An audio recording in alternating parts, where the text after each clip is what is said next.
We are controlling transmission. We are controlling transmission. You're listening to Nothing's Off the Table, the podcast where nothing, well, almost nothing, is too taboo to discuss. On Nothing's Off the Table, we give anyone and everyone a say. We may not agree with or even like the topic, but we're happy to give you a voice, listen to your perspective, and maybe even offer our own. Nothing's Off the Table is a Madsis Productions podcast. Find us on Facebook, Instagram, and on iTunes. Also, be sure to check out our sponsor, Locust Ridge LLC. What's up, everybody? Welcome back to another episode of Nothing's Off the Table on, now permanently, on the Lose the Radio Network. That is until they kick us off the damn show. But that's cool.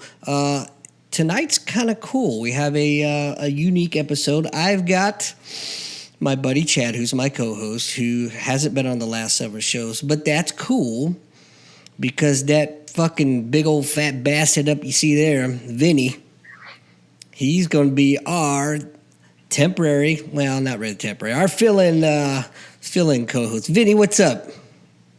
I am doing good, Slim. Clearly you're not talking about yourself. But anyway, Vinnie, thank you, brother. Thank you so much for being here.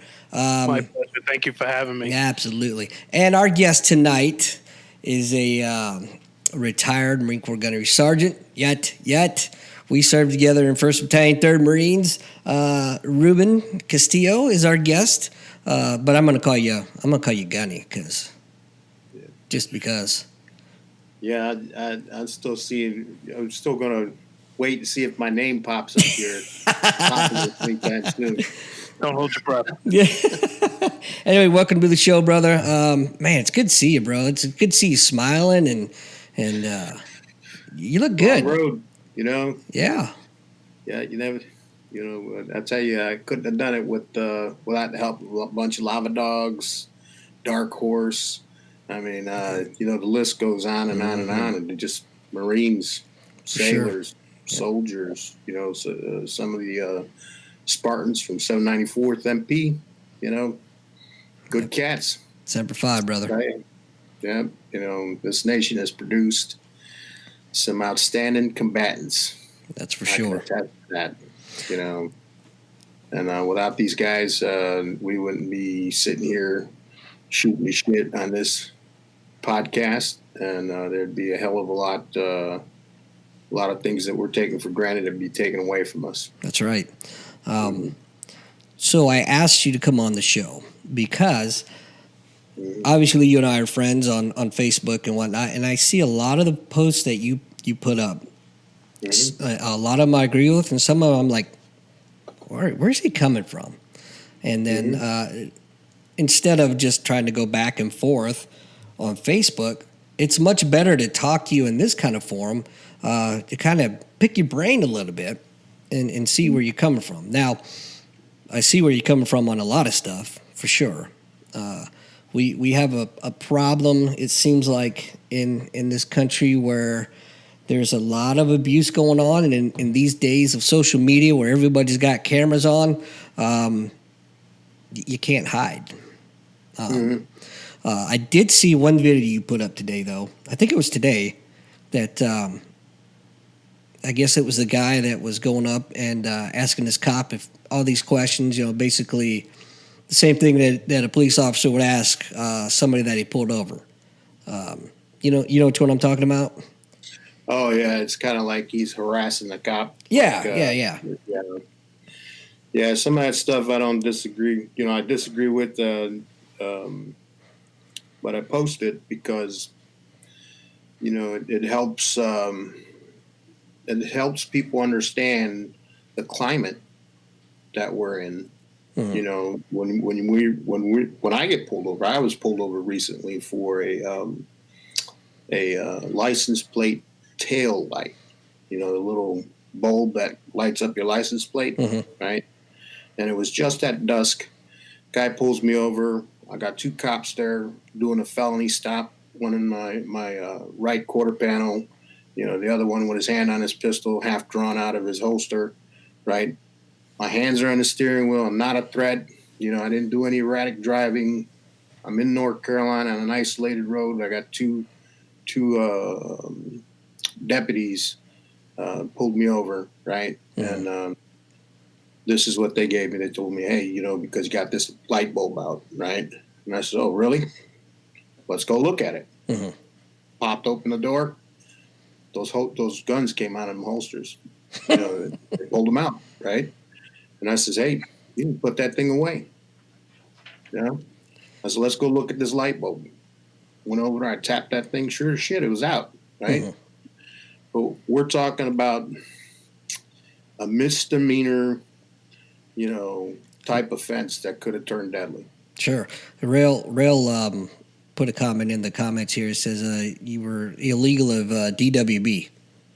Without a bulb. No, driving while brown. Well, brown, yeah, that's true too. But yeah, and I'll tell you, the story continues a little bit. And I'll tell you one of the things that happened right directly after I had this conversation with these two law enforcement officers. Now they're kind of looking at me and eyeballing me, and they're giving me some mean mugging. If we were in prison, we probably would have been scrapping by then. But I'm respectful. But I'm direct because I'm a gunny, mm-hmm. right? And I'm saying, hey, put those pistols away. Unless you got a legitimate threat, they don't belong out of your holster, right? This is, a non-felony stop. I says, what do you need? You need some ID? Boom, boom. Hand over my credentials, right? Including my retired military ID, mm-hmm. right? Guy thanks me for my service. He walks over to the car and he's going to check you for wants and warrants anyway, right? So I was like, all right, man, you're not going to find anything, right? And I got a concealed carry permit, and I usually carry a weapon with me, and there's at least one in the car at all times. You know what I'm saying? So good mm-hmm. thing they didn't check in any of that stuff, but because it could have got out of hand really quickly. Sure. The guy comes back now, he's smiling and he's joking. He goes, yeah, we just got to be sure, just looking out for you, just make sure that tag is taken care of, right? Mm-hmm. And while I'm talking to him, I'm watching this car come down. Now it's a little darker. This car come down the road, and I'm getting ready to take off, and you can clearly see that the front headlight is out, mm-hmm. right? And these two guys turn around, they look at that car, and they don't do anything. Was the driver white? Yeah, there's a different car come down the road.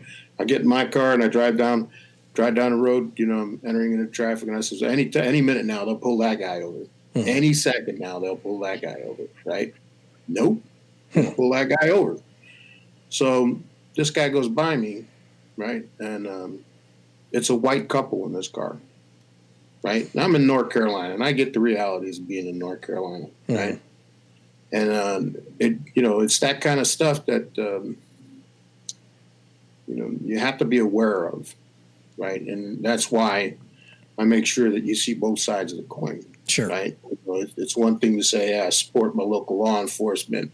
I know you guys are doing a tough job out there, right? And I'm all about having good cops. Sure. Right. But this right here, this is the kind of thing that you need to highlight. So you can't stick your head in the sand about it. No, and unfortunately, all it takes is one bad apple, and it spoils the bunch. Yeah, I heard that argument a couple of times where they say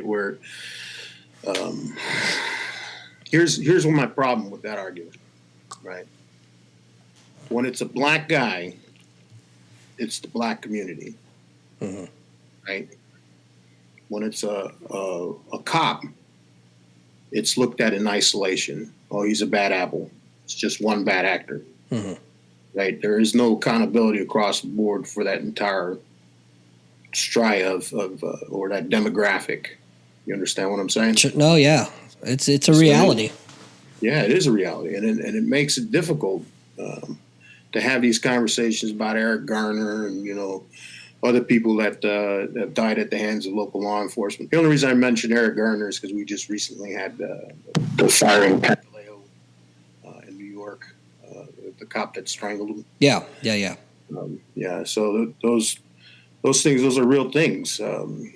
if I'd have strangled a cop, you think they would have waited 5 years to daggone take care of me? Oh, hell no. Hell no. So when you look at my posts, they're generally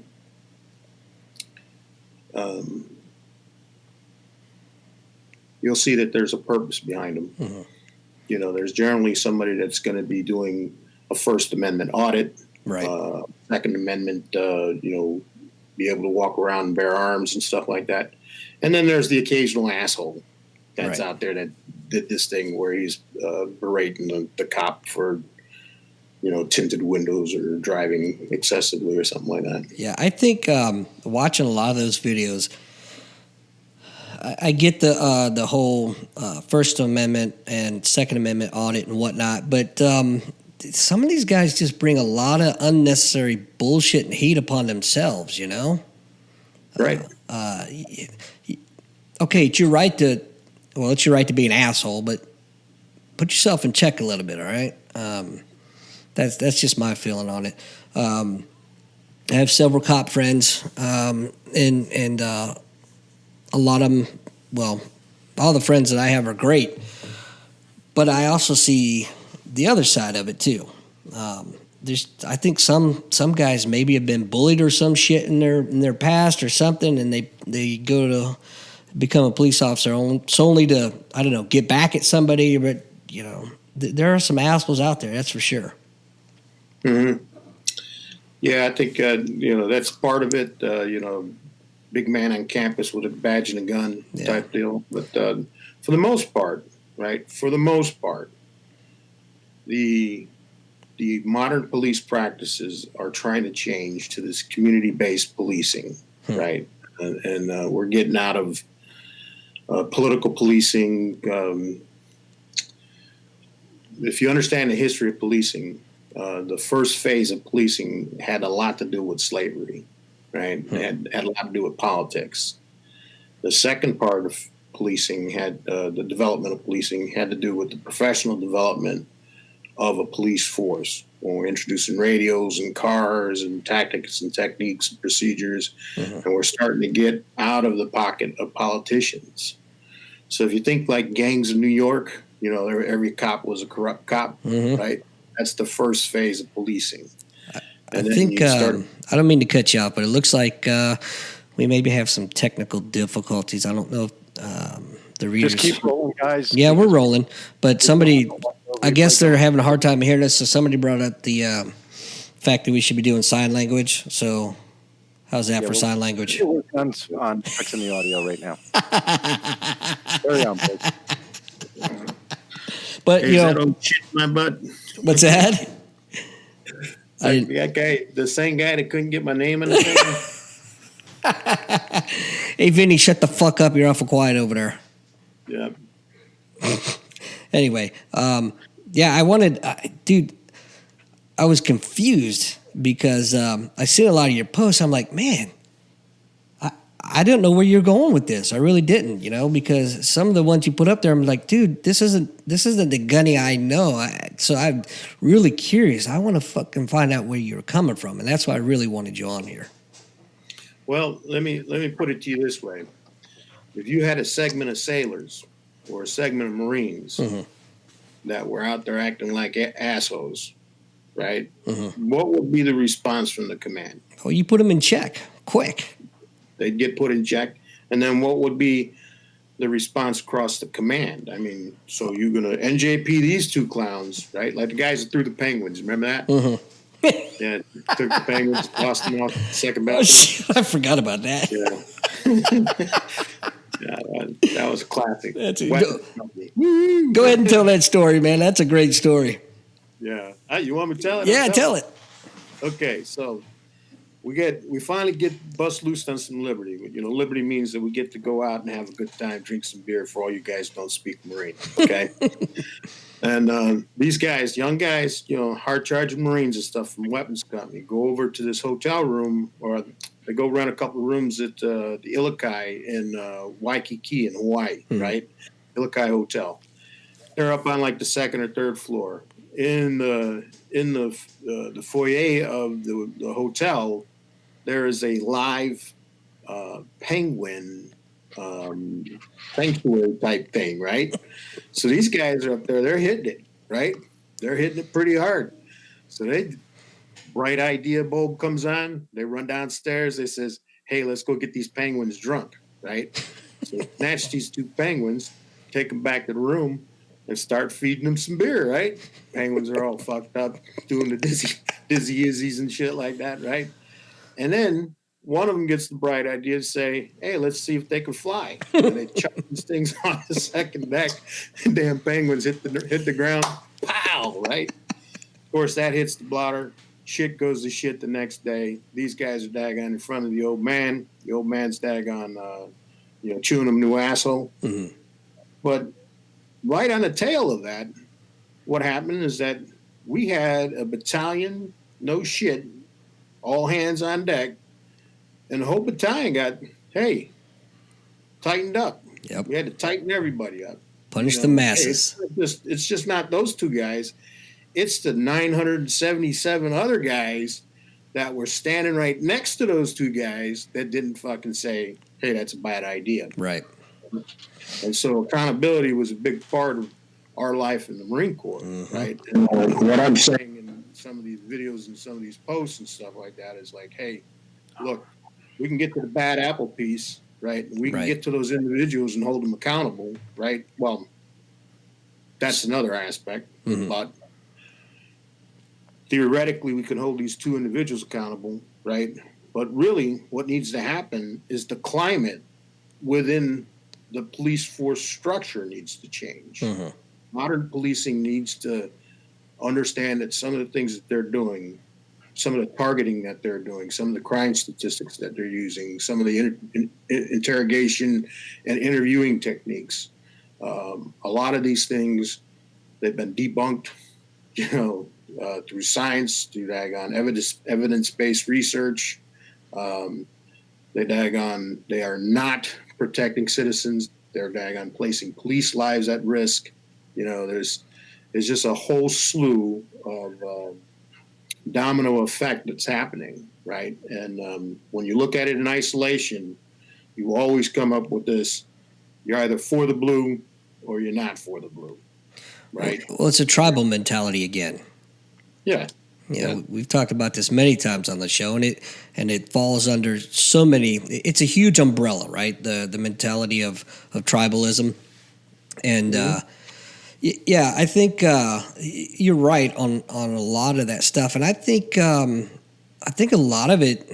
And tell me your opinion on this. I feel like a lot of it's politically corrected based. Well, I think a lot of times some of these guys' hands are tied. So to tell them, we have to make so many arrests here. We have to make so many stops here, which sends the wrong message, Right. Right. So then they go looking for shit, like you got your damn tail light out or your license plate light out. But I agree with a lot of your tactics. So this is going to be a big surprise for a lot of you, I know. I was arrested a while back. Yeah, I know. Shocking, right? It. Yeah, I fucking believe it. I took one look at your freaking photo when you got promoted, and I said that motherfucker belongs in a jail. But yeah, so it was the same old tactics. Unfortunately, this time I was actually innocent. Wrong place, wrong time. But it was the same tactics. Yeah, you had this fucking police lieutenant coming in. I know you did it. You did it. Just go ahead and admit to it now. It's no, motherfucker, I didn't do it. And you can eat a bag of dick because. Wrong dude. But they kept at it, man, for a good 12 to 15 hours, busting my fucking balls. There's your chance, Vinnie. Busting my balls. Just circle back to Ruben's stop for his taillight that was out. Up until the point. God damn, man, that was half an hour ago. He just woke up. Leave him alone. Out for a few minutes there. Yeah. Somebody wake up for a donut. Yeah, kind of letting you guys flow over there. Next time, bring your fucking CPAP mask. The problem with that stop, up until maybe feeling disrespected because somebody with a taillight drove by with a headlight out, wasn't stopped. It wasn't a felony stop. If it was a felony stop, you would have been on the ground. You were in an isolated area by your own admission. I'm assuming it was at night. If there was a headlight issue, I'm not sure what time of the day it was. You know what the felony stop protocol is? I know what the felony stop protocol is where I live, and that's Okay. taking you out of the car with them by their car and you being on the ground. Yeah, but Not that's hand on a pistol at that's night the tail end of it. That's the tail end. that they don't know what they're going to do. Right.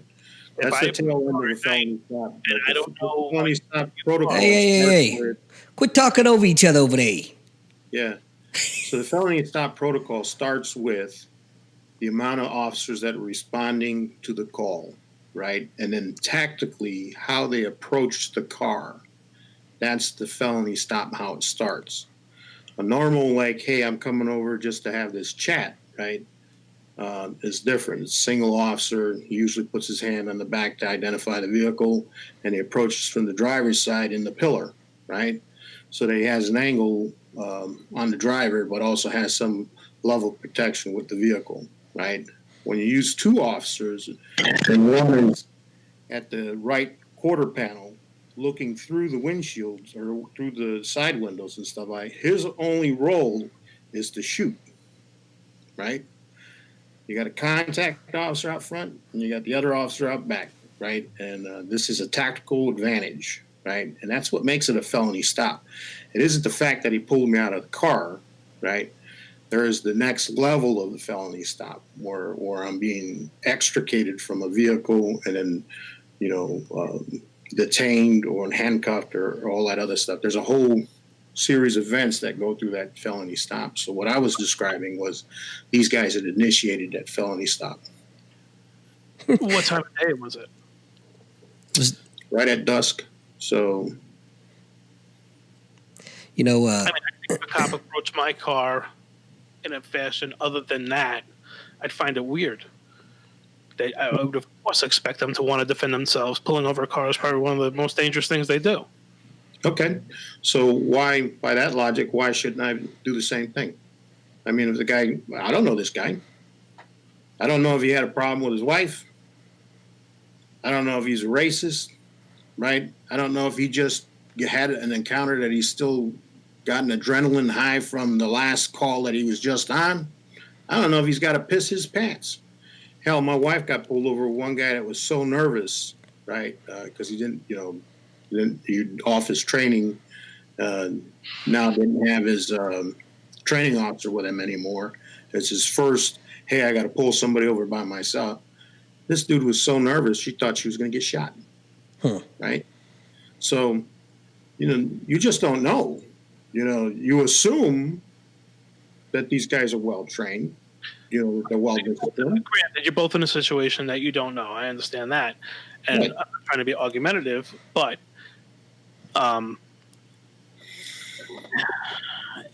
if they're approaching an unknown person, and there's a strong history of cops getting killed doing car stops, what would you expect them to do? Okay, There's 10 car I'll stops. stop you on that point right there. Before you get any further, you say there's a strong history of cops getting shot, right? Where do you get that information from? I mean, if you want me to pause and look up the statistics for you, I mean, it's the information that I've heard. It's anecdotal. I'll grant you it's anecdotal. All I know is from a tactical perspective, when you're walking up to a car, you rarely have the advantage. Okay. You could be Well, doing it. I'm going to tell you where to find that information. You're going to go to the Fraternal Order of Police, right? This is a very pro-cop organization. And in there, they've got a tally where every year, all the statistics when officers were killed in the line of duty, had a heart attack, hit by a vehicle and stuff like that. And when you look at those numbers, they do not justify the arguments that we hear about, the cop was afraid for his life. Okay. Another place you can look. Injured. I'm talking about what is the complete statistics. I'm not just talking about officers killed. Shot is bad enough as far as I'm concerned. And again, if there's 9 guys like you that they're stopping, that obviously is not a threat. and one guy, or 99 or 999, and one guy is, what is the problem that they're touching their weapon? I'm not saying they should have drawn their guns on you, but that they're in a tactically advantageous position to defend themselves without at the same time putting you in any more danger if their guns were not pointed at you. If their guns were pointed at you, I'd agree with you 100%. The problem is that for that level of protection that you're talking about, right? That that surety that you're looking for. That hey, I need an absolute. I need to go. There's right? no. Let's say I need a 99% confidence that I'm going to go home alive, right? That I need to be in every moment at a tactical advantage, right? The flip side of that, right, is that somebody doesn't go home alive, right? So for every officer involved shooting, right, there should be some kind of scrutiny, some transparency. There should be some totally. that, right? And I'll give you this one surprising thing that I learned about the LAPD. LAPD at one time had like a 5-year string where they had all these complaints against them for all the shootings that they do in LA, officer-involved shootings, beatings and all that stuff. And none of the cases were found to have any police misconduct, right? Well, obviously, I can't disagree with you on that. That's absurd. Nobody's trying to say all cops are great. Believe that plenty of assholes out there. I mean, if I was a cop, I'd probably be a dick too. But it seems from without meeting you, meeting you now, you obviously have a really articulate position, and one that I can, I think a lot of people can agree with. I guess it just seemed prior to meeting you that there was a very totally anti-cop attitude.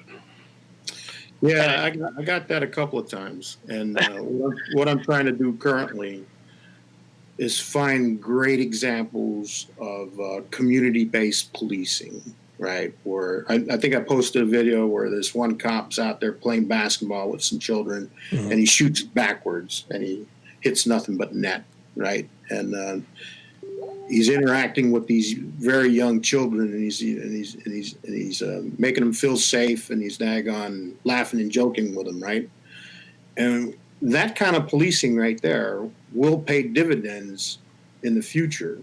I can give you a great example. Completely. Yeah, a great example that comes from combat.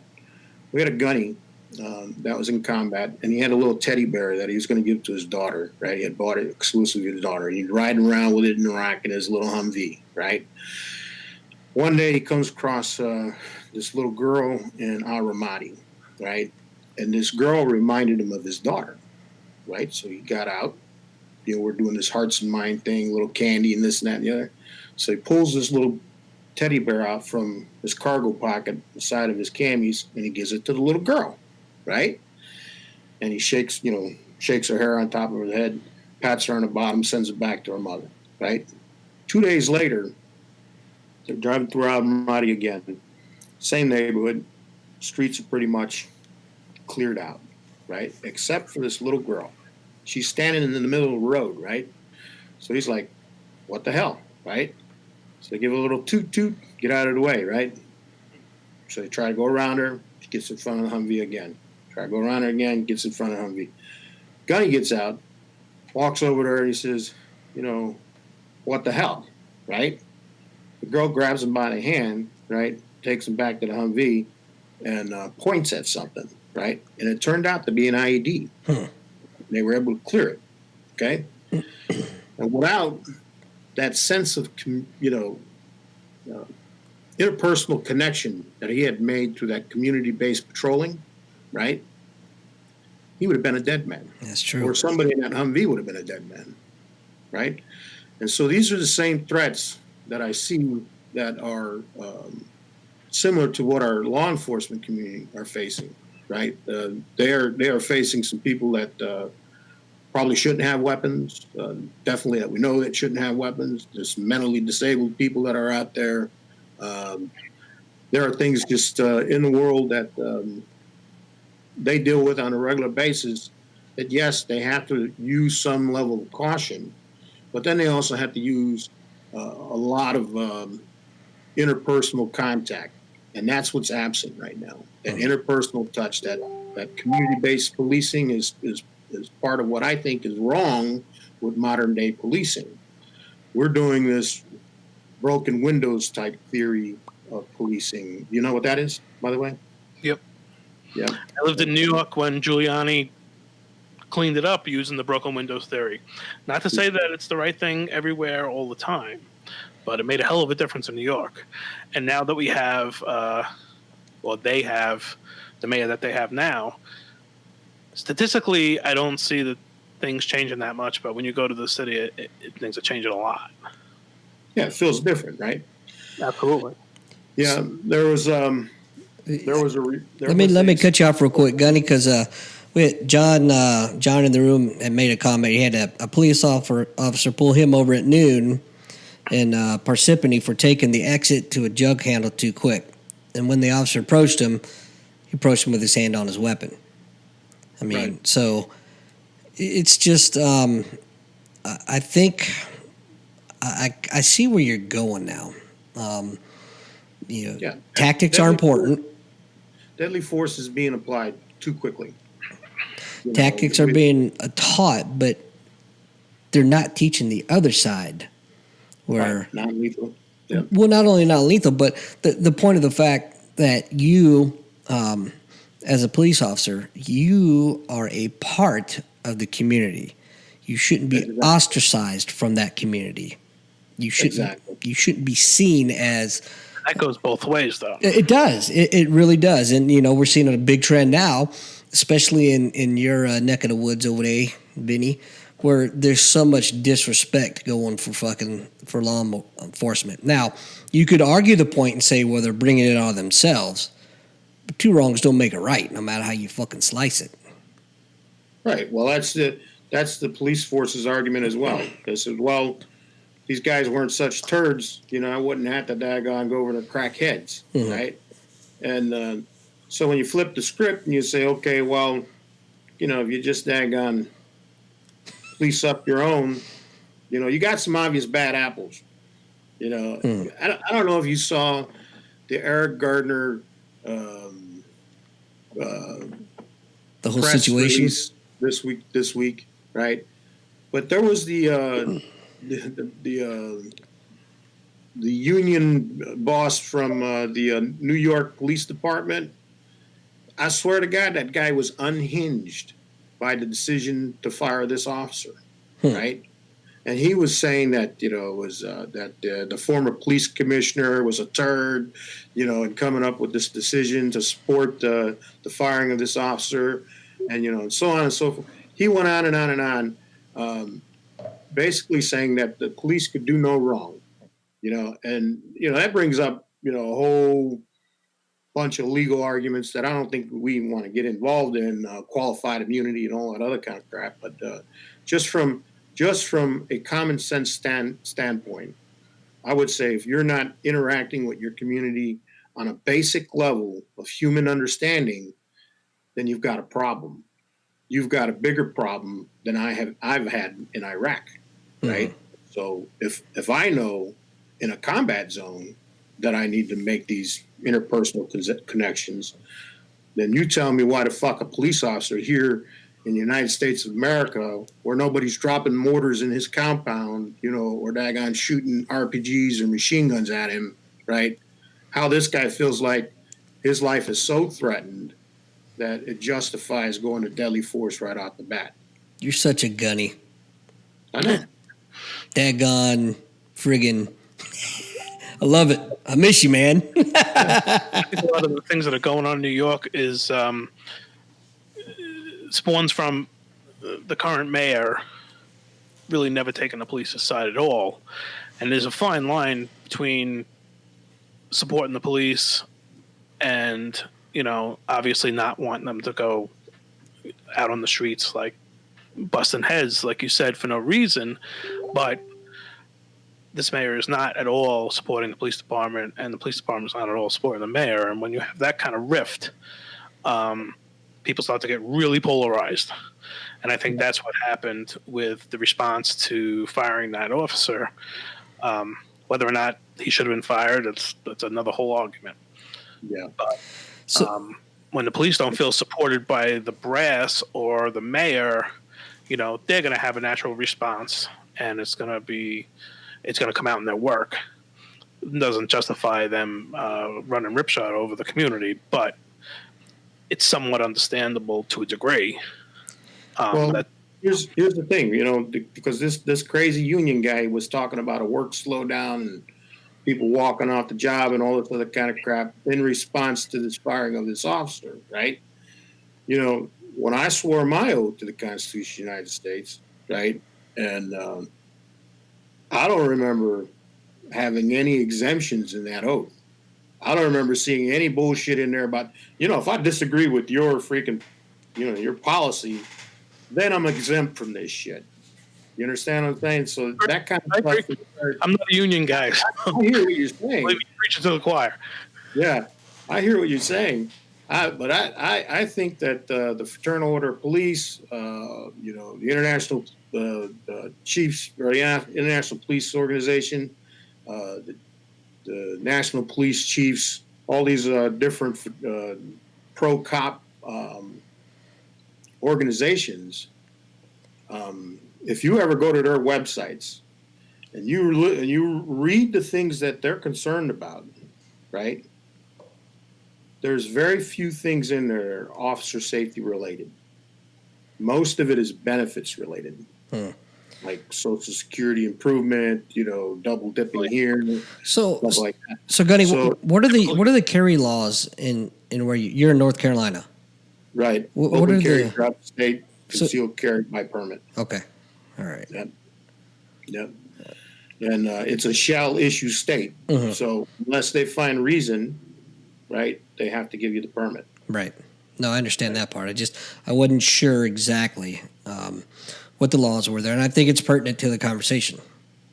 Yeah, I think that you have to reveal that you have a CCW, and if you're carrying, depends on the circumstances. If I'm directly approached by a law enforcement officer, yeah, if he's shooting at me, I don't think I'm going to be identifying myself as CCW and start shooting back. Because in Pennsylvania, I have that conversation. You understand what I'm saying? Sure. In Pennsylvania, there's no requirement to reveal whether or not you're carrying, although it's information that I would probably volunteer in most cases, just to keep things as calm as possible. I hear this a lot. This is like, okay, well, if the cop comes up and he says, well, you need to surrender your weapon for my safety, and he unloads it and he drops the daggone ammo out of it and stuff like that. And I sit there and I go, well, what about my safety? Right. I still don't understand that. It just, again, I came to this interview looking at your looking at your Facebook and wanting to fucking hate you, and I don't, because you're articulate, you make a lot of sense. I agree with your community policing points completely. They started CPOP in New York City when I still lived there, and it was a fledgling thing, but I think things are improving. I think you would agree that things are improving, maybe too slowly. I think a lot of places things are improving. I guess I'm so hung up on your particular stop, and it just feels to me that you're a Marine, you're would be considered an alpha male. I'd say so. You not understand somebody coming up to you and trying to have a tactical advantage over you blows my mind. It just blows my mind. Well, because you would that I don't understand it. I do understand it. I do understand why they did it. And what I'm telling you is that why they did it, there was no threat. We were talking about a tail light, right? If your justification, what was that? They didn't know who was in the car. The guy that was eating fucking guys' brains was pulled over with a tail light. That's how they caught him. I can't remember his name at the time, that he was later killed in jail. That's how they got him. It was like a tail light or license plate light. They don't know what they're walking up on. Just like you, I wasn't in the service, so I can't talk intelligently about it, but I'm sure that you were in situations where you had no idea. You could have walked up on a family of 6 that were just doing nothing, but if you didn't know, you'd want a tactical advantage. Of course they want a tactical advantage. I think maybe being somebody that was in your position and then faced with somebody of a higher authority at the time maybe offended you and might have caused this angst. I don't. Situation. I can see, Vinny, how you'd say that. And I don't mean that disrespectfully no, at all. But I fully understand now. I didn't before, but I understand where Gunny's coming from. I mean, it's hard to switch from that combat environment to a civilian environment, and when you get pulled over, that fucking adrenaline kicks in, man. And where does it? I would not know. And where does it take you right back to? Mm-hmm. You know, absolutely. It's that fucking me or him. It's that I want to go home. It's that flight or fight. You know, that whole parasympathetic nervous system kicks in, and you can't control it. You know, especially Gunny's got several tours, combat tours, so I get that part of it. I really do. And that's a lot of sense. I would have loved to hear more about that because and that's, I can understand that. That's why I wanted him on the show, because I wanted his perspective. Because when you're looking at his Facebook profile and you're looking at these video posts up, you're like, "What the fuck, man?" You know, I was like, "That's not the Gunny I fucking knew." But I'm very fucking disappointed. I got to tell you. I wanted to coming in here, I request you. You can tell me to go fuck myself. That's fine, but I'm gonna try. All right. Yeah, I got you. But I got 2 things to say. Right, one is all right. So when you run my license plate, and my name comes back, and you run my ID, I have already volunteered to the state of North Carolina. I have this condition called post-traumatic stress, right? And I can't control it. I can tell you that right now. I've been through.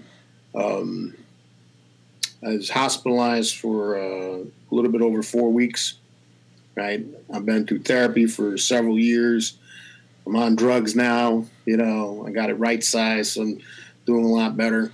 I have suffered a TBI at the same time, so there's a bunch of shit going on with neuroendocrine response and stuff like that. So all these things throw your body chemistry out of whack, right? So you don't feel right. You feel, jittery. You feel like walls are closing in on you and shit like that. I was getting these syncope-like events where near fainting, so a lot of medical issues I had to get resolved, and that contributed to this post-traumatic stress and some depressive episodes, right? And I don't mean to air this shit out, right? I'm just telling you the reality of combat is you don't know what you're going to come home with. Right. It's like a bag of Skittles, right? That's one point I'd make, is that you kind of got to, you as the individual kind of got to know yourself and make sure you take those precautions, right? That you don't place yourself at undue risk. Now, I felt like I wasn't placing myself at undue risk. Now, here's the second point that I'm going to make. We have become accustomed to criminalizing non-criminal behavior, right? A little light bulb by my license plate does not warrant 2 guys with their hands on their weapon, right? The most they should have done, they'll say, hey, does this guy fit in a profile with that vehicle, right? Is the guy, and I don't know that they didn't do that. They may have done that, and that's why they pulled me over, right? If I may interrupt, you said you volunteered the information that you suffer from PTSD. If that information comes up in a quick search when they run in your tag, could that be something that would have triggered this tactical stop, knowing that perhaps you fit a criteria based on your mental history that causes them to believe, whether right or wrong, I'm not saying they're right or wrong, that you may be more of a threat? Well, I can answer that. That shouldn't come up, because then that violates HIPAA, it violates Privacy Act. Well, I understand that, but he volunteered that information, so I'm not sure. Well, no, he volunteered it to us, but it shouldn't ever come up with a search. Decoupled, You said you decoupled from volunteered. another event. Okay, decoupled from another event, absent another event, right? Okay, they run my plate because I've crossed a double yellow line, or I'm driving a little excessive in the speed or something like that, right? Or maybe I didn't fully stop. I kind of rolling stop through something, right? Yeah, that may be, you couple two events, maybe, right? Singularly, right? Should never be an issue. Should never be an issue. Hey, real quick, I want to point out the phone lines are open. So if you guys have comments or whatever the case may be, go ahead and call in 859-667-4245, and we'd be happy to take a call. So I get a lot of the, but again, we're polarizing the event. We're saying, okay, here's the absolute, right way, and here's the absolute wrong way. And I don't think that that's actually where I want to go. What I want to say is that, there is a level of learning that is absent, right? Even when I was in service and I was working just before combat, just doing my normal routine stuff, working with MPs and stuff, even with the infantry, when we made mistakes, we would take those mistakes and we'd throw them in, a hot wash, what we called it, a debriefing, sit down and kind of try and learn lessons from the mistakes that we made so we wouldn't make them in the future, right? And what we're seeing with modern policing is that a lot of times that all of those policy decisions that clear these officers, they're done in the dark, in dark rooms with district attorneys that are in bed with police organizations, with politicians that are pro-police because they want to get reelected, right? Not that that type of policing is good for their communities, but because they want votes, right? And what I'm saying is that is absolutely the wrong reason to have a police force. Absolutely the wrong reason.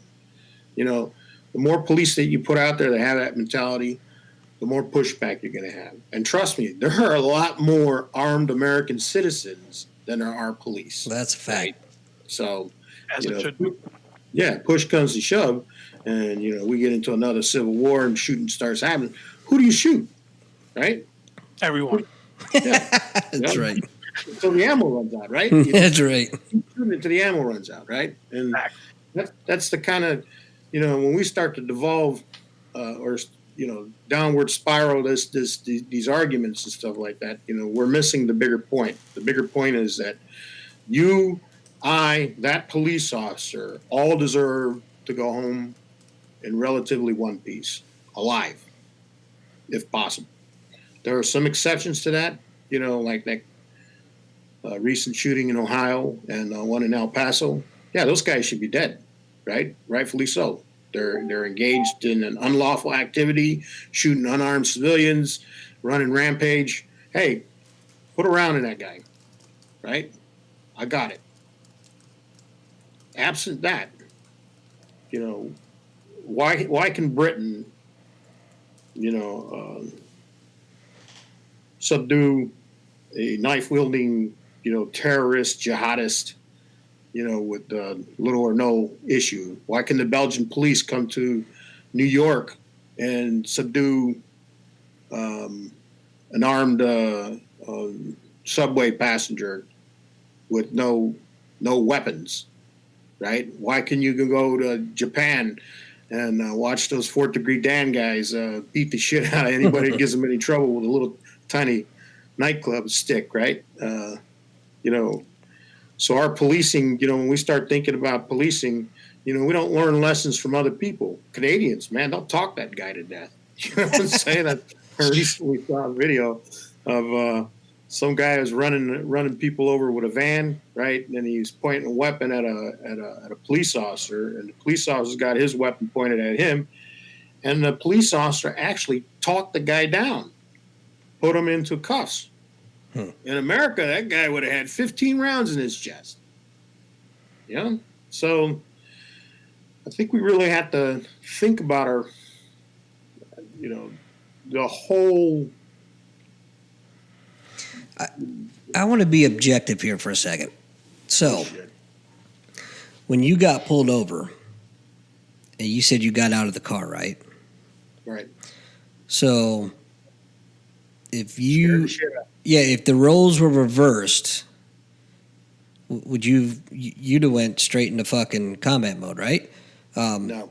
No, you don't think? So I always stay in the car until I'm told to get out. Okay, Yeah. so you're judo and jiu-jitsu, right? Yeah. Okay. You're trained to recognize threats, right? Sure. Okay, so when you start to see indicators, that's when you start to amp up, Mm-hmm. right? Until I show an indicator Mm-hmm. or I see an indicator, it's not a threat yet. So they're not able to separate the sharks from the guppies, Right.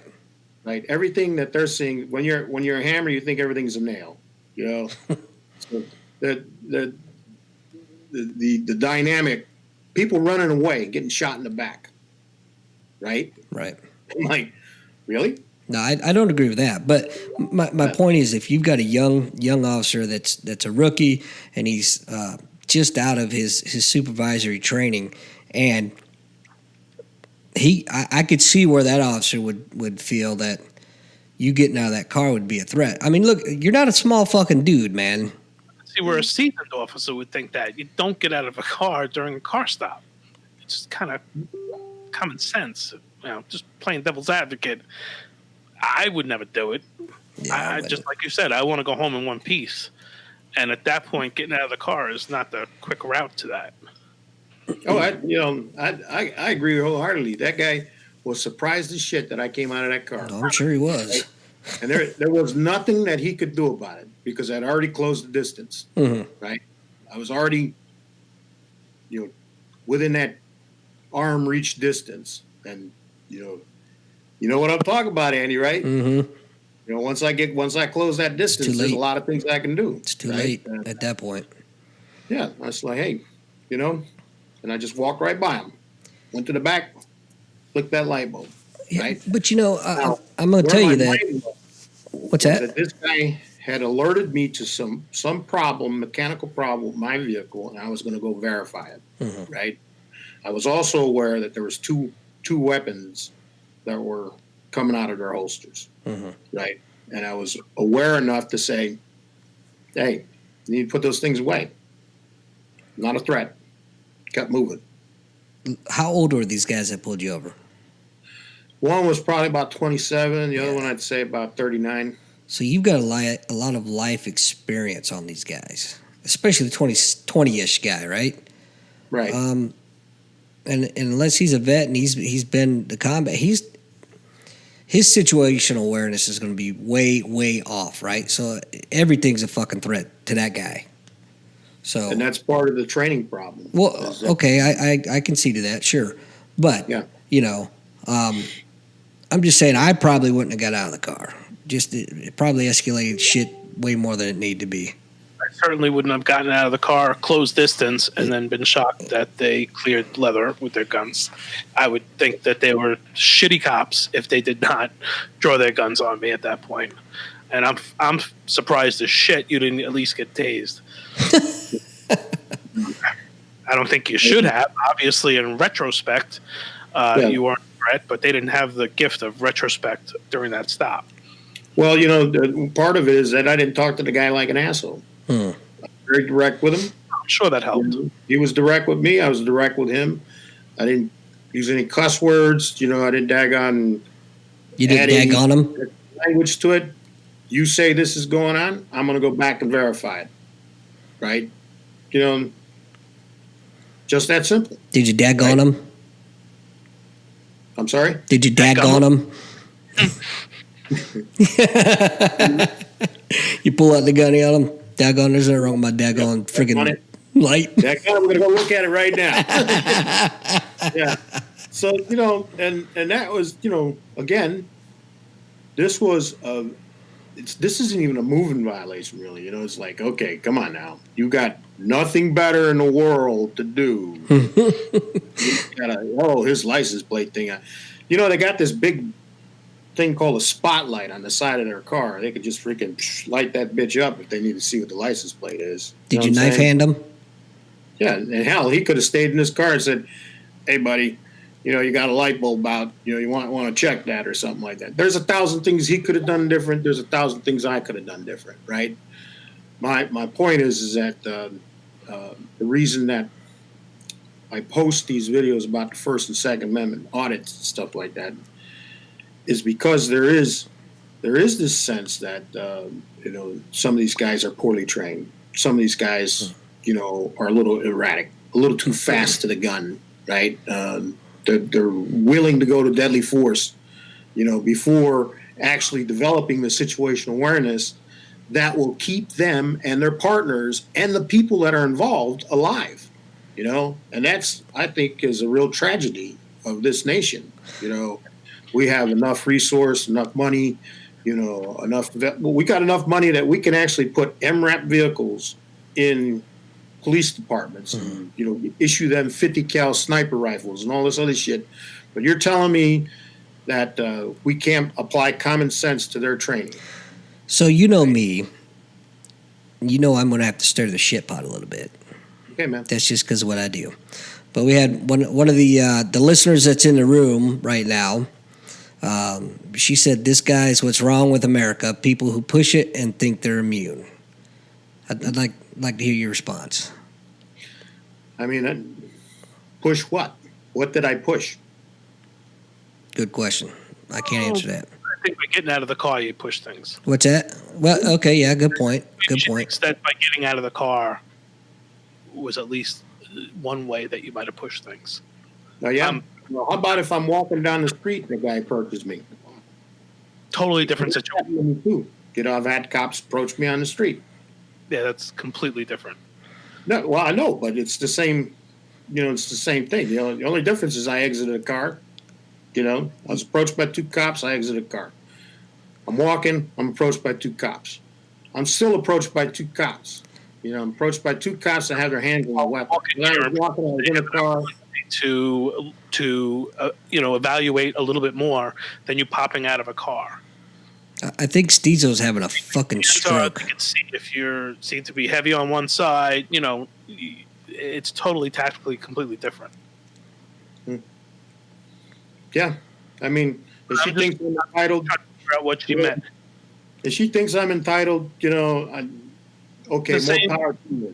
The reason that she can think that I'm entitled, right, is because there's that law enforcement carrying that badge and that gun, and there's that Marine wearing that uniform, that sailor wearing that uniform, that soldier wearing that uniform. There are people that support and defend the Constitution of the United States of America. And sometimes in the defense of the Constitution, it's not convenient. It's not convenient to hear some of the things that we have to say. And I think that's the issue. It's easy to say, hey, that guy's an asshole, blah, blah, blah, this, that, and the other. But the larger issue is not that I'm an asshole or that maybe I was pushing it too far to come out of the damn car, but the fact that we have a problem with modern day policing and we're not addressing it. That's the issue. I think that person should call the show. Yeah. Call me crazy. Call me crazy. I agree with you on, believe me, I'm a constitutionalist. I agree with a lot of the things you're saying. I guess I just think it's sort of like an audit. It's like I pushed this button, but I'm shocked and appalled by the response that I got. When the response that you get is pretty legit and appropriate for the situation at hand. Getting out of the car, I think, is a reasonable sign of, or at least can be construed as a reasonable sign of aggression. And I think there's a place and a time to say, hey, I'm going to exercise my rights right now. I'm going to check this taillight right now. Meanwhile, you don't know who you're dealing with. You're putting yourself in a dangerous situation. It just seems to be less than prudent, even for your own personal safety. Well, here's the thing: is I got a huge set of balls. I got a huge set of balls. And I am not going to daggone dismiss that. You guys have a valid point. The lady that wrote her comment, and you your comments right now, Rail, that maybe I did place myself at undue risk, right? Maybe I did. That is, part and parcel of the entire conversation. And if we continue to focus in on whether or not I exited a vehicle, we're missing the larger conversation. And this is kind of how the conversation gets derailed in the first place, right? We start talking about, an isolated event with an officer. We start talking about, well, statistically, officers are likely to get killed in the line of duty by blah, blah, blah. When you actually look at the data and you go to the Bureau of Labor Statistics and you look at how many officers are killed, and they say officers are the highest, amount of fatalities, that's not even close to being true. Construction workers are number one, right? Hey, Vinny, do me a favor. Yeah, go look it up. No. I got to take care of a fucking kid issue over here. I'll be right back. All right. Yeah. Fucking kids. Another comment from the room. The side of the road is not a time to debate the law. What do you think about that? Well, I'd like them to tell me where I had that debate. I never had the debate. Well, not verbally, but in your actions, it could be construed that you had that debate. Again, playing devil's advocate, if you push things too far. Okay. So what did I say a little bit earlier? A little bit earlier I said, I take responsibility for the actions, right? That I recognize that I placed myself at risk. Now, if they want to continue to daggone rail on about that shit, hey, knock yourself out, right?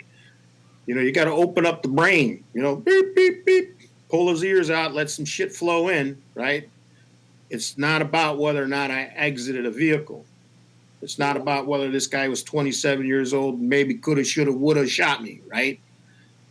What we're talking about is what this entire conversation started with was, hey, I'm looking at your post and I'm kind of wondering what your thinking is, right? My thinking is, it's pretty clear. My thinking is, hey, we got some problems we need to address. Sticking our head in the sand isn't going to address them, right? Me exiting the vehicle probably exacerbated them, right? You're right, okay? So I have to think about that, right? But I'm willing to think. A lot of people aren't willing to think. What they'll say is that I'm unpatriotic, I'm a fucking dickhead, people like you should be shot, blah, blah, blah, this and that and the other, right?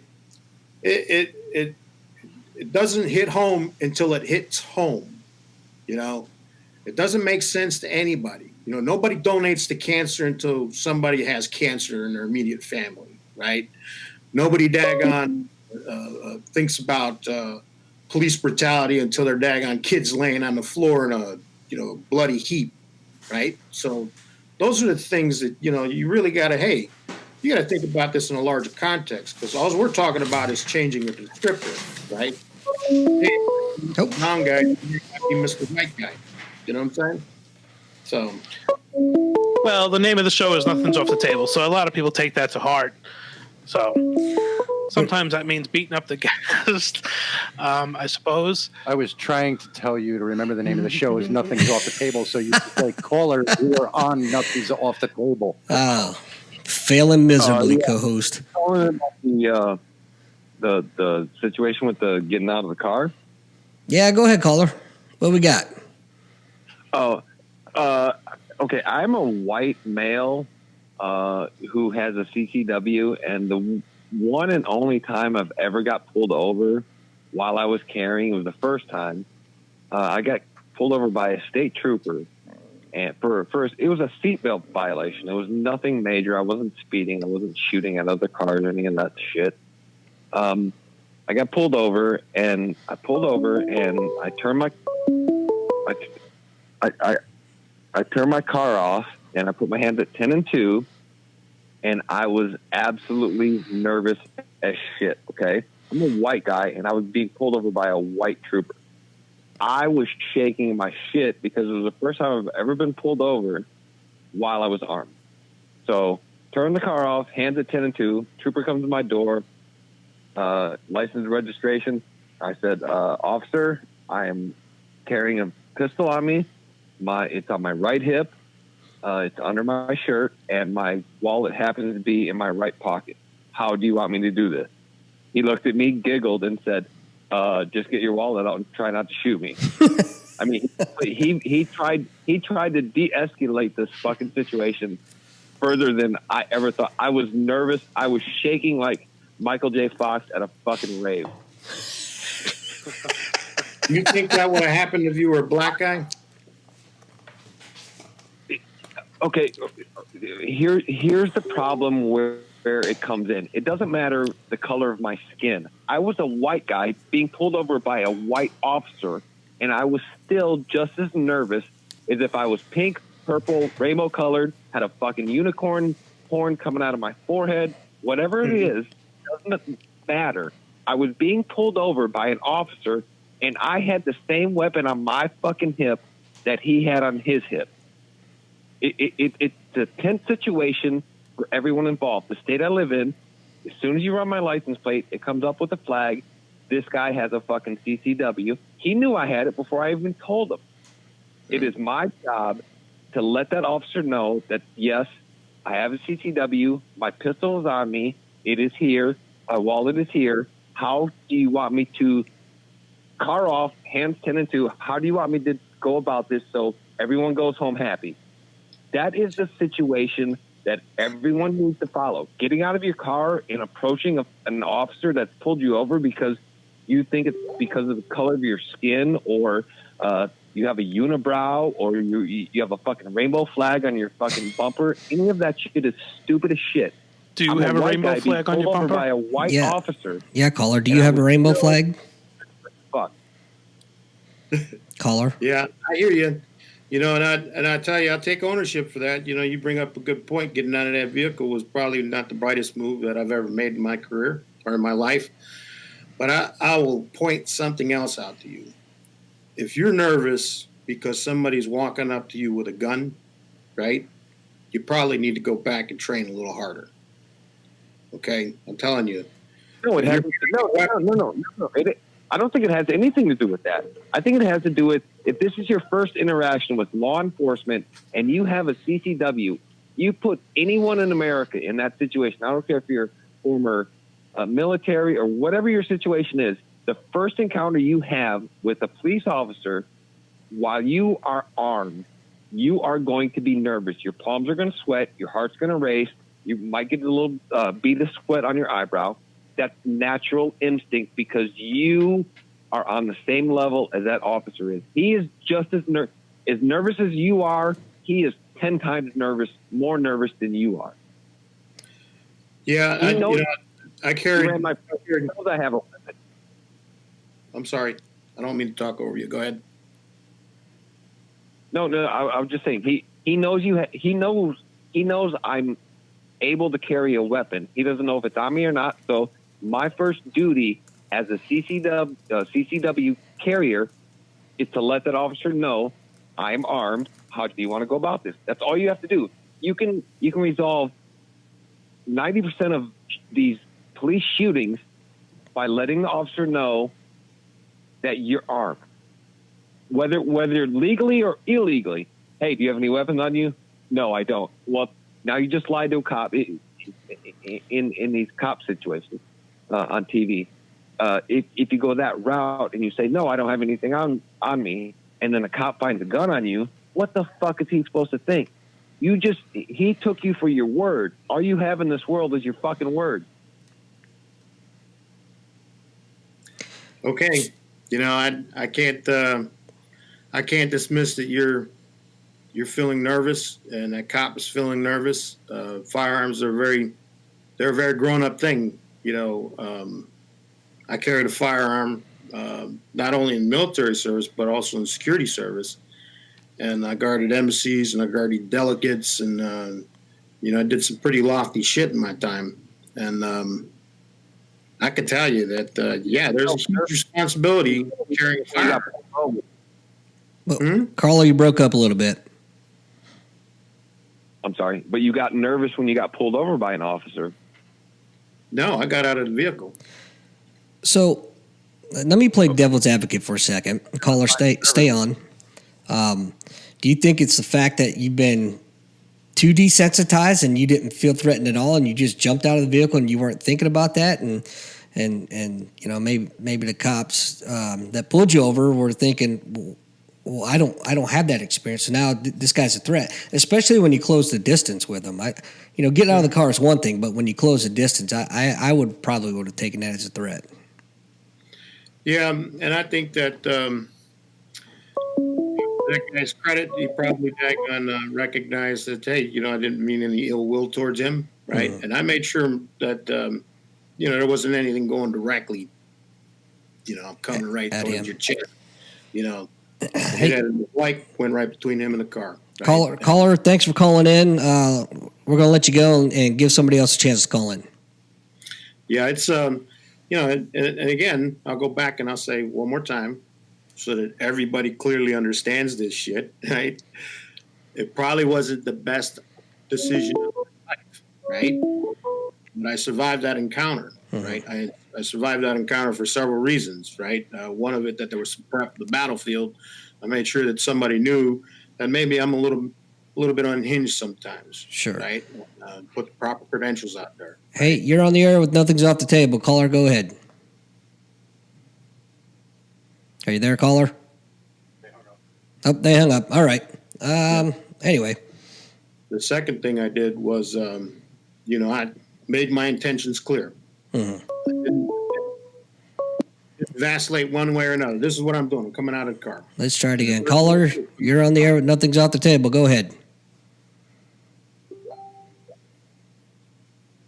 All right. Maybe not. Are the phone lines fucked up again? Hello? Go ahead, caller. Hi. Hello? Hi. Are you listening to the podcast and talking? It's Sarah. We're Sriracha. Oh, hey. Thanks for calling. Go. You're welcome. Who am I talking to? Well, Ruben. I'm Andy, and we've got Vinnie over there, and we got Gunnery, Castillo. Well, Ruben, but I'll always call Very him. nice to talk to you all. So I was wondering, I didn't tune in right when you all started, so I was just wondering how all this started. The incident with Gunny. Well, Vinny started all this shit. Whole story. I was doing fine until Vinny opened his damn mouth. Fucking Vinnie, you're fired. Or as our president would say, you're fired. Yeah, you're fired. Anyway, go ahead. Sorry. So I think it started when he was pulled over. That's where we started getting on this conversation. Right. I understand that he was pulled over, but I didn't. All I know is that he was pulled over for a tail light or something, and then dude got out of the car and started causing trouble, or what? I don't know what events happened. I got you. Yeah, Hey, there was no trouble. I'll give you a quick recap. hang on before you get in there, Gunny. Hey, guys, please, one caller at a time, if you would, please. I got pulled over for a license plate light. That little bulb that sits above your license plate.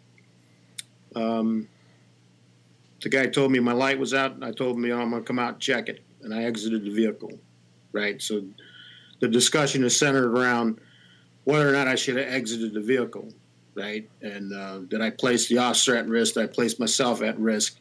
The larger conversation that I was having was that, we've got some issues with modern policing, and I shouldn't have been pulled over in the first place, right? There's some valid concerns by our community that says that they're a little too quick to put their hand on their weapon instead of developing situational awareness and figuring out what kind of threat they actually have. Some of the pushback has been that, hey, you don't know what you get. It's like Skittles, right? Or what's the other one? Life's like a box of chocolates type stuff. So and I understand those arguments, right? And I say that statistically, they're insignificant. Those threats are insignificant. When you look at the amount of people that we're dealing with, you walk across your neighborhood today or go into a mall or something like that, you're probably going to encounter about 10,000 people easy in the normal course of the day, right? How many of those people are shooting at you? How many of those people are shooting at a cop? I got a question from Rail. Hmm. And the question is, if you were in a combat zone with your rules of engagement and you pulled over a vehicle for a check and the occupant got out and closed the distance on you, would you have not done the same thing? Done what? You didn't do anything. Well, if you didn't do anything, then this whole last 45 minutes was for naught. Pulled his gun out. It did something at you. Yeah. So if a guy came out of a vehicle in a combat zone and he closed the distance on me like that, one is that you're talking about a whole different level of engagement. Right now, we're talking about people that are actively trying to kill you. You know what I'm talking? We're not talking notionally trying to kill you. I hear cops say it all the time. It's a war out there. We're in combat and this and that and the other. And I'm telling you, you're not in combat, buddy. Combat is when that entire village is leveled. People are eating dead dogs. Freaking, there's bloated bodies all over the place. Mortars are dropping in your compound. Machine gun is firing at you. But everybody has perspective. That's your perspective. His perspective could be 100% different. You're right. And so when you look at the level of threat, right, the level of threat here stateside compared to what a combat zone is, two different levels, right?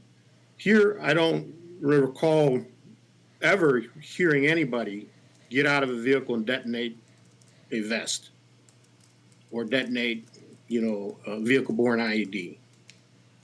I just, in my, maybe it happened. I don't remember. Right? The only thing I can remember with explosives is the Oklahoma City bombing, right? But there it was commonplace. I'm talking daily, hourly, casualties, both sides, civilian casualties, dead animals, that was a significantly different environment. So to try and compare the two. Excuse me for a second. I don't mean to cut you guys off, but you've had a caller sitting here for about a minute and a half now. Oh, I didn't even realize that. Sorry about that. Caller, go ahead. You're on Nothing's Off the Table. Hello. Maybe they got tired of waiting.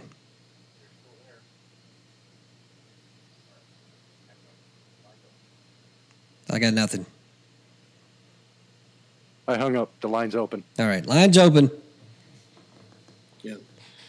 I get it. And again, that thing's in my rearview mirror. It's been in my rearview mirror for a little bit until it was brought up here. I guess the commonality in those two situations, though, in a combat zone or on the streets with law enforcement, is neither one of you knew exactly who the enemy was all the time.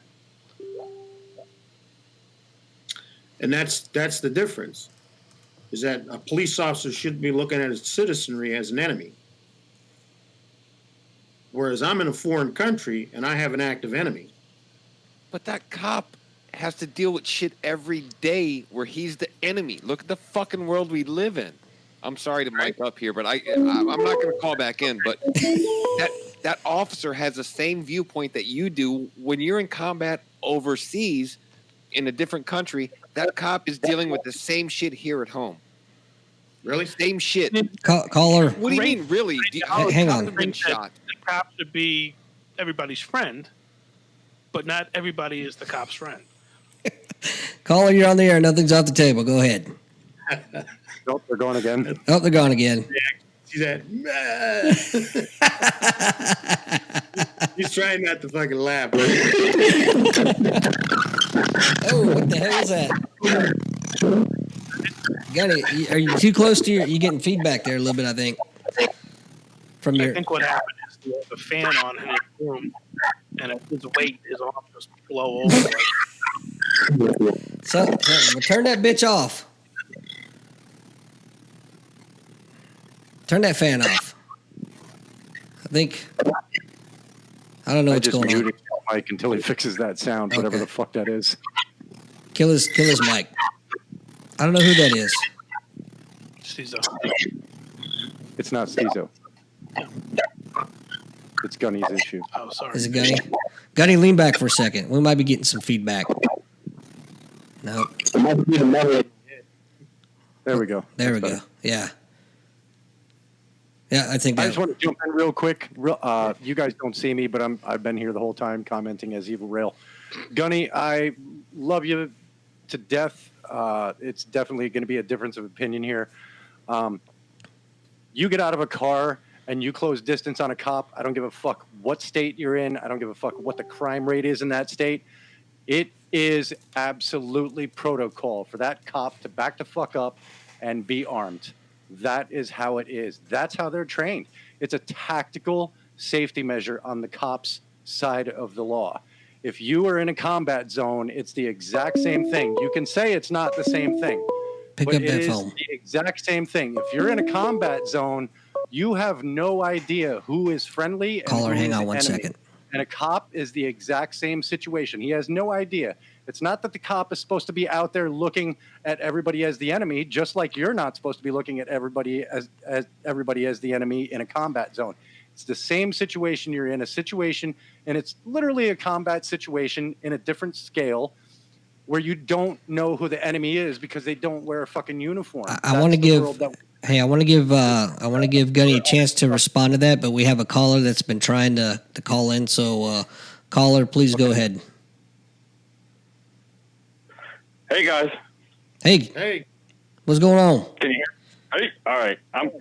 You can't hear me. All right. Well, I'm just gonna hang up then. I can hear you, you fuck. So I'm gonna preface my statement with, I am also a Marine Corps veteran, combat veteran, Yet. multiple tours in Iraq, and I just want to point out to Gunny, and I'm guilty of this too. I still do it. I'll be out 10 years this November. Mhm. You can't treat everybody like they're your junior Marine, whether it be the McDonald's worker, the Walmart worker, whether it be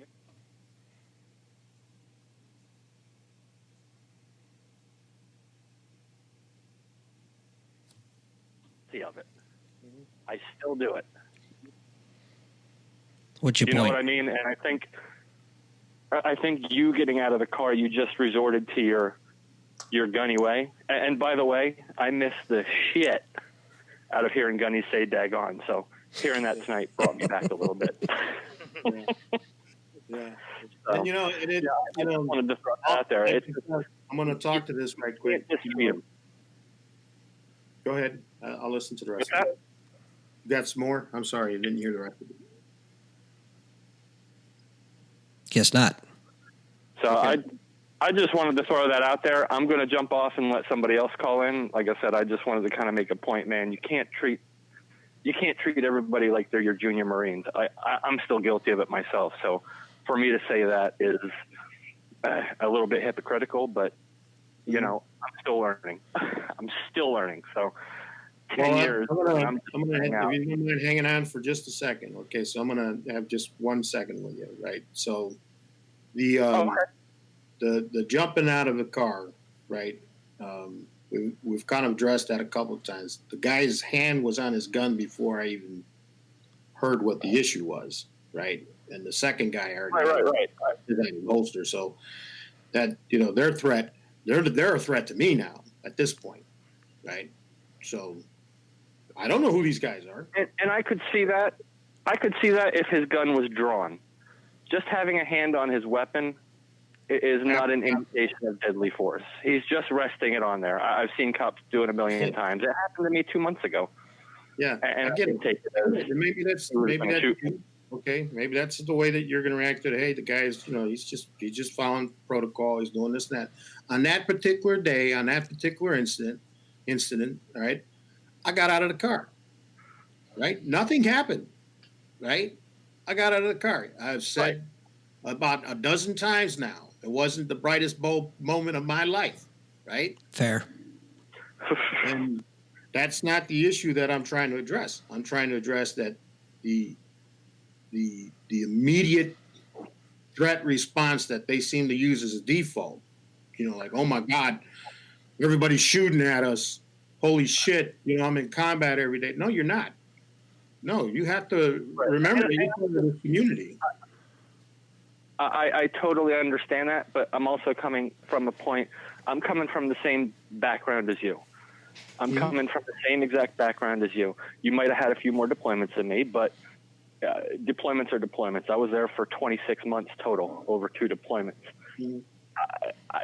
I can't expect police and anybody for that matter. I can't hold anybody to the standards that I would have held my junior Marines to, whether I was in garrison or whether I was in combat. I can't expect to hold anybody to the same standards that I held my junior Marines, and that's just kind of the point that I'm making. They may not have been in the military. They don't know. So it might be a combat zone to them. They don't know. And is that a lack of training? Absolutely. Absolutely. You know what? Send them over to Iraq for a couple months. They'll see what a war zone really looks like. But I'm pretty sure most of our police departments don't have the budget to do something like that. Right. Well, you bring up a couple of interesting points. You know, so the one we already addressed, so I'm not going to belabor that one. But the other one where you say that people like a junior Marine, you know, I'm guilty of that too. From time to time, you'll catch a daggone, you know, and I'll get a little hot around the collar or something like that, right? I get it. It is almost impossible for me to survive in a civilian environment. I mean, I'm not saying that I'm over conditioned for just about any of us that have been in a war zone. You know, and you said it before in the show, you can't expect someone to go to a war zone and come back the same person that they were. It's just not going to happen. It's never going to happen. And what we need, and this is something more for the JTF show, but we need more resources to help the combat veterans better cope with civilian life and better to, we need to not treat everybody we meet out in the civilian sector as our junior Marines and try to uphold them to the same standards that we upheld our junior Marines to. Look, caller, I agree with you 100% on that, 100%. But I think we're veering off. So, but I'm going to jump off the line here and let you guys talk. I'm going to go back to listening. And good show, boys. Good show. Thanks for calling, brother. Thank you. Appreciate it. So I'm going to dovetail on that for just 1 second because I think this is important. The FBI came out with a report talking about veterans being a threat to, you know, like a terrorist type threat, you know, that they needed to be watched and stuff like that. The VA came out with some policies, said, hey, you know, if these guys are have some kind of anxiety disorder or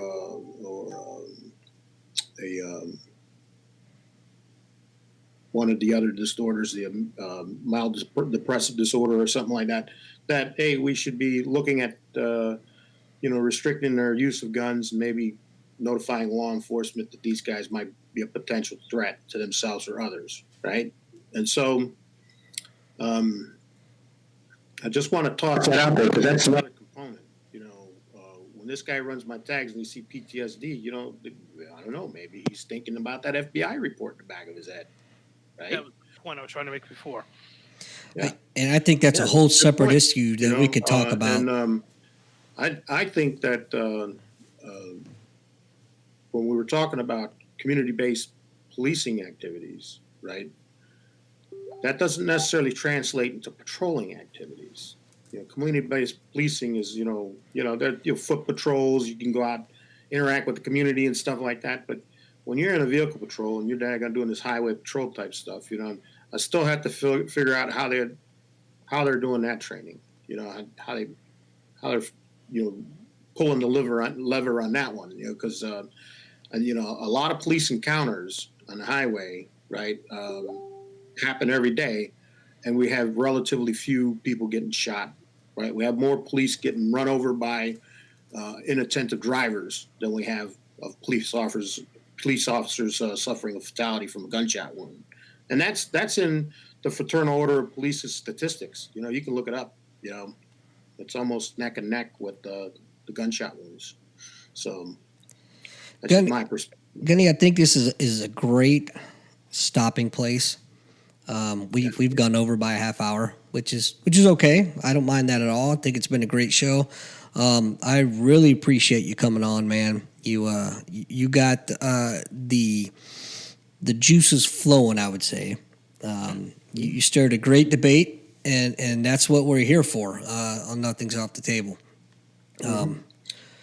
Yeah. Oh, well, let's take this last call. Why not? Caller, you're on Nothing's Off the Table. Go ahead, please. Or don't. Give them just a second because there seems to be a little bit of a call lag between when we answer and when they talk. So Roger. they're there now. Caller, you're on the air. Go ahead. Hello. Are you seriously saying this shit? Oh my God. Do you understand the amount of trauma that police officers and first responders see throughout the night, throughout the day, over and over and over? And to come across someone that is aggressive like that, not knowing if it's going to be the same situation 20 minutes prior, and here you're thinking they're in the wrong for being prepared? No, I don't think that they're wrong. Right? I mean, I'm 20 times now. Do you understand? Do you even understand the concept of saving lives on No, a I got no clue. continual basis, day in and day out? That's what these police officers and first responders do for our citizens in America. We are in America safe from combat because of them and our veterans. Yeah, I got absolutely no clue. So let me give you a little example, okay? So you have a police officer or investigators or FBI or whoever who just finished up a call or a case of maybe domestic violence or maybe a child who was murdered or whatever the case may be, and you get a next call, which is a traffic call, completely different spectrum, and you expect the cop to not be prepared, but all the while he's maintaining composure for your safety. Good point. And that is like at least 10 to 15 to 20 times in a full shift. Yeah, I'm taking in what you're saying, right? And I'm trying to process it slowly. Because I hope so. I hope so, because you know what? I am so pissed right now, and no one has ever gotten me this pissed. How ungrateful. Congratulations. Hey, that's what we do here. Nothing's off the table, getting people pissed for the last year and a half. I have never heard or seen anything like this, where so much disrespect of those who protect us. Yes, I understand that you have resentment of authority of the younger cops. I get it. I understand it. But, you know, they're all trained equally. And no, maybe they didn't see combat. No, maybe they didn't see heads blown off or bombs or whatever. But they see the shit every day. Every day. And I can tell you hundreds, thousands of examples that my father has gone through. Finding babies in dumpsters, torn apart, or women murdered. And my father went to the Oklahoma bombing thing as an agent. Okay. And then came back and patrolled our streets in our community. And he has always said, respect all walks of life. And I can't even imagine if my father rolled up to someone like you and you got out of the car. Mm-hmm. Do you know how threatening that is? How do you know that his heart ain't pumping? How do you know that that police officer ain't scared and he's got to hold composure? That's what they train. They train to hold their composure, to not freak out, because maybe they have fear of what the unknown is in that car or behind that door. And knowing that they have to do it again tomorrow and the next day so you can sleep at night. I'm just flabbergasted by the whole. I mean, you've opened my eyes. What can I say? Oh, I hope so, because you know what? I have gone through years and years of hearing every single scenario, every single circumstances, not just in my community or my town. It's everywhere my father has gone. I have also heard many, many circumstances of his experiences in the Vietnam War. And I can tell you right now that my father is the most gentle person until you are aggressive. I'm normally the same way. You were in war. Okay, if you're a veteran, I get it. You come back and you have this mentality where you're resenting other people that they didn't go through what you went through, so therefore they don't understand your logic. I get that. I get that because of my son's suicide, that I get offended when people don't understand me, but that doesn't give me the right to disrespect those of authority, especially when they don't know what's on the other side of that car door. I just simply disagree with you. And I've listened to everything you had to say. You know what? This is probably going to be the last call that I make to this show, because this really fucking pissed me off. Well, I got to tell you, I'm sorry to hear that. How dare you publicly, with hundreds of people listening, caller, have this even open up of this experience, or your whole mindset with this whole fad going on of people videoing being mean and brutality onto cops. I think part of the issue is that you're not listening. You're not listening. You're not listening. You beating up my father? You're not listening. That's it. Your ears are closed. You didn't hear the whole show. You heard what you wanted to hear, and you're reacting to that. And I heard enough.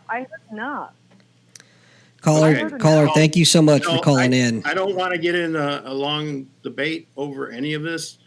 I got your feelings. I hear them. I appreciate what your father did in Oklahoma and what he's done throughout his law enforcement career. There are plenty of good officers out there. There are some things that we need to address as a nation, and that was the beginning salvo of this conversation. It kind of got hooked up on this one incident because I brought the incident up, and it kind of devolved from there. Right? It was actually supposed to talk a little bit more about modern police practices and stuff like that. But I hear you. I hear you 100%. Right? And you can get frustrated, you can get angry, you can do all those things, and you can boycott the show. I can't stop you. Easy with that boycott talk. Yeah. Let's calm down with that. I can't stop you from doing that. The only thing I can tell you is that I hear what you're saying, and in retrospect, maybe I shouldn't have got out the car, right? But I've already said that 20 times. Yeah. I don't know how many more times you need to hear it. Let me, like I said earlier in the show, if you're not learning from your mistakes, I mean, who can fault you? We're not perfect, all right? Clearly, it sounds to me that you've learned from this, and you're an intelligent guy, and through this dialogue that we've had tonight, you recognize it. I'm tracking, and that's good. Now, if you didn't recognize that, well, there might be another issue there, but I don't think that's the case, and you've admitted it several times, like you've said. But caller, thank you for calling in, and I'm truly sorry to hear about your son. That actually, that really, in all seriousness, that hurts my heart to hear that. But listen, I think we should probably wrap it up. We're now 45 minutes past our normal time, and I don't mind that at all. And I think it's been a great show. And Gunny, thank you so much for coming on. And you were kind of put in the hot seat there for a minute. Well, all right, so for an hour and 45 minutes. But, but I think you were what I want to take away from this is you were put on the spot and you were respectful the whole time, and I appreciate that. And everyone's going to have their own opinion. And that's what I love about this platform here. Nothing's off the table. Let's get it out. And I appreciate you, brother. I really do. Yeah. And I miss those dadgums. Yeah. I can tell you that I'm proud of you, man. I don't get to say it enough, to you and the rest of the staff there.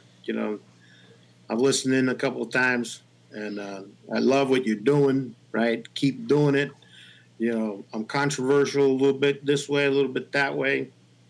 Hey, man, that's constitutional right there. That's right. Open your mouth, say what you got to say, and get on down range, right? That's right. So. Hell, I like you. You can come over to my house and fuck my sister. All right, I will. Yeah. But yeah, I'll tell you, as a parting salvo right here, my shout out to Lava Dogs, Dark Horse, Yut. Spartans, all you guys, you're doing wonderful things out there. You're making the world safe. A couple of Navy crosses came across the daggone quarterdeck. I'm proud of you guys every day, and couldn't do it without the docs. Docs, I tell you what, you saved my life, literally, right? So, I got deep love for you guys that are in uniform. You guys in blue, you guys, I know it doesn't seem like it, right? But I got mad respect for the shit you're doing, right?